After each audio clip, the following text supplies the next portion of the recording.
প্রতিবেশী রাষ্ট্র পাকিস্তানের পতাকা জ্বালিয়ে বিক্ষোভ দেখালো ভারতীয় জনতা পার্টি। উল্লেখ্য, মঙ্গলবার কাশ্মীরের পহেলগাঁওতে জঙ্গি হামলার প্রতিবাদে বুধবার সন্ধ্যায় ইসলামপুরের পথে নামল বিজেপি দলের নেতাকর্মীরা। এদিন দলীয় কার্যালয় থেকে শহর জুড়ে মোমবাতি নিয়ে মৌন মিছিল করা হয়। স্থানীয় পুরো বাস টার্মিনাস চত্বরে জঙ্গিদের গুলিতে নিহত পর্যটকদের আত্মার শান্তি কামনায় 1 মিনিট নীরবতা পালন ও মোমবাতি প্রজ্বলন করা হয়। তার পাশাপাশি পথসভা করা হয় বাস টার্মিনাস চত্বরে। এরপর পাকিস্তানের প্রতীকী পতাকা জ্বালিয়ে বিক্ষোভ প্রদর্শন করেন বিজেপি দলের নেতাকর্মীরা। এদিন দলের জেলা সহসভাপতি সুরজিৎ সেন কি বলেছেন শুনে নেওয়া যাক। আপনারা জানেন যে আমরা প্রত্যেকটা ভারতবাসী যারা রাষ্ট্রভক্ত প্রত্যেকে আজকে বাকরুদ্ধ আছে। যেভাবে গতকাল নৃশংসভাবে নিরীহ মানুষদেরকে যেভাবে ধর্মের নাম করে যাদেরকে শুধুমাত্র হিন্দু হওয়ার অপরাধে যেভাবে গুলি করে খুন করা হয়েছে, যেভাবে হত্যার লীলা করা হয়েছে, সেটা দেখে আমরা সকলেই গোটা দেশ আজকে বাকরুদ্ধ, শুধু দেশ না গোটা পৃথিবী আজকে বাকরুদ্ধ হয়ে গেছে। যেভাবে গতকাল সন্ত্রাসবাদীরা, জঙ্গিরা, মুসলিম জঙ্গিবাদীরা যেভাবে হত্যা করেছে গুলি করে, তার প্রতিবাদে আজকে আমরা একটা আপনারা দেখলেন মৌন মিছিল করলাম এবং মৌন মিছিলের সাথে সাথে আমরা আজকে আমাদের বিক্ষোভ সভা হবে। আমরা পাকিস্তানের পতাকাকে জ্বালিয়ে তার প্রতিবাদ জানালাম এবং আমাদের পথসভা হবে, বিক্ষোভ পথসভা হবে এবং আমরা এই আন্দোলন আমাদের চলতে থাকবে যতক্ষণ অবধি এই সন্ত্রাসবাদের মক্ষম জবাব ভারত যতক্ষণ অবধি না দেবে।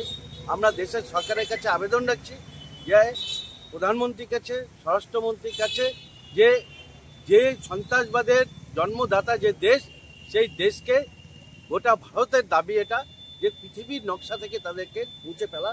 কারণ এই দেশ যতদিন থাকবে সন্ত্রাসবাদ ততদিন থাকবে। তাই এই দেশকে ওরা থেকে উপড়ে ফেলতে হবে, তবেই গোটা দেশ শান্তি হবে। এবং শুধু দেশ না, আজকে এই পাকিস্তানের জন্য গোটা পৃথিবী অশান্ত হয়েছে, গোটা পৃথিবী শান্ত হবে। তবে বিষয়টি যে নিন্দনীয় তার বলার অপেক্ষা রাখে না। উত্তর দিনাজপুর ইসলামপুর থেকে নিজস্ব প্রতিনিধি রিপোর্ট, টাইমস 14 বাংলা।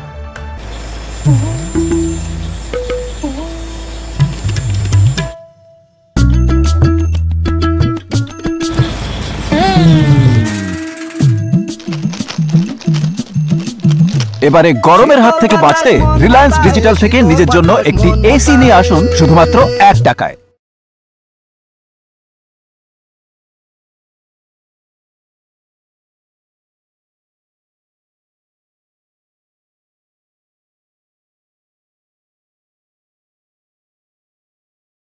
রায়গঞ্জের 10-এর এই রাজ্য সড়কের পাশে প্রকৃতির মনোরম পরিবেশে বিজ্ঞানসম্মতভাবে ঝা চকচকে আবাসন নির্মাণ করছে এই রাজ্যেরই একটি অগ্রণী নির্মাণ সংস্থা JH ডেভেলপার্স। পাশাপাশি তারা এই প্রকল্পটির নাম রেখেছেন JH গ্রিন, যাদের catch line nature inspired homes, যার বাংলায় তর্জমা করলে দাঁড়ায় প্রকৃতি অনুপ্রাণিত বাড়ি। সকালে ঘুম থেকে উঠেই বাসিন্দারা দেখতে পাবেন পূর্ব দিকে সূর্যোদয়। চারপাশের সবুজ গাছপালা, পাখির কলতানে ঘুম ভাঙবে আবাসনের বাসিন্দাদের। পাশেই রয়েছে উত্তর দিনাজপুরের অফিসপাড়া রায়গঞ্জের কর্ণচূড়া। হাঁটা পথে দ্বাদশ শ্রেণী পর্যন্ত 3টি নামী উচ্চ মাধ্যমিক বিদ্যালয়, একটি বেসরকারি হাসপাতাল ও সরকারি উপস্বাস্থ্য কেন্দ্র, 15 ঘন্টা অটো, টোটো সহ যানবাহন পরিষেবা, একাধিক খাবারের দোকান, হোটেলও, ঢিলছড়া দূরত্বে পুলিশ ফাঁড়ি, 2টি ব্যাংক। এক কথায় সামাজিক পরিবেশও অতুলনীয় এবং নিরাপদ। ফ্ল্যাট বুক করতে রয়েছে ব্যাংক ঋণের সুবিধা। ফ্ল্যাট বুক করলেই সোনা ফ্রি। দেরি না করে আজই যোগাযোগ করুন JH developers, Karnachura, motor Kalibari, Raiganj. Mobile phone number 8944849889। আপনি কি কিডনি রোগে ভুগছেন?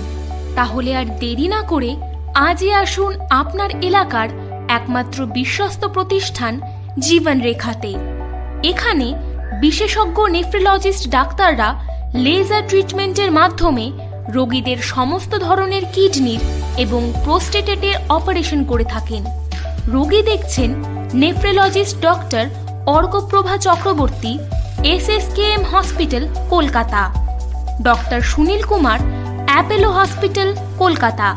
Doctor Pinaki Mukherjee, NRS hospital, Kolkata. এছাড়াও এখানে প্রতিদিন অপারেশন করছেন ও বহির্বিভাগের রোগী দেখছেন ইউরোসার্জন ডক্টর আতার কাশিম, PG হসপিটাল, কলকাতা। তাছাড়াও এখানে স্বাস্থ্যসাথী কার্ড ও ওয়েস্ট বেঙ্গল হেলথ স্কিমের সুবিধা রয়েছে। আমাদের ঠিকানা রায়গঞ্জ, উকিলপাড়া। বিশদে জানতে কল করুন 83730 66655 অথবা 8373066644 এই নম্বরে।